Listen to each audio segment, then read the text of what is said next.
একদম ঘরে থাকা উপকরণ দিয়ে খুব সুন্দর লাল লাল ঝাল ঝাল এই চিকেন রেসিপিটা তোমরাও বানাতে পারবে যদি রেসিপিটা ফলো করো। তো এখানে নিয়ে নিয়েছি 1 কেজি চিকেন, লবণ হলুদ তেল দিয়ে মাখিয়ে রেখেছিলাম আধ ঘন্টা। তারপরে থালাতে এখানে দেখো পেঁয়াজ কুচি, গোটা গরম মশলা, ধনে গুঁড়ো, জিরে গুঁড়ো, লঙ্কার গুঁড়ো, আদা রসুন পেস্ট।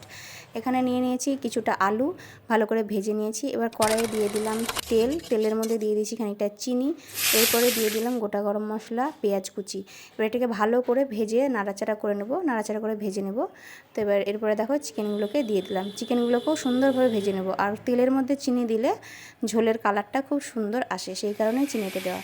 এরপরে দিয়ে দিলাম আদা রসুন বাটা, গুঁড়ো মশলাগুলো, ধনের গুঁড়ো, জিরের গুঁড়ো, লঙ্কার গুঁড়ো, আর স্বাদ মতো নুন দিয়ে ভালো করে এটাকে সুন্দর করে কষিয়ে নিতে হবে। এটা যখন অর্ধেক কষানো হয়ে যাবে তারপরে এর মধ্যে দিয়ে দেবো আলু আর টমেটো। তারপরেও এটাকে সুন্দরভাবে কষিয়ে নিব, এটাকে তেল ছেড়ে আসা অবধি ততক্ষণ কষাবো, যতক্ষণ তেল ছাড়বে ততক্ষণ পর্যন্ত কষাবো। তারপরে এর মধ্যে দিয়ে দিলাম টমেটো কেচাপ, তারপরে একটু ভালো করে কষিয়ে নিলাম, দিয়ে দিলাম গরম জল। অবশ্যই গরম জল দিবে, গরম জল না দিলে কিন্তু ভালো হবে না। তারপরে দিয়ে দিলাম গোটা লঙ্কা আর চিকেন মশলা, গরম মশলা গুঁড়ো।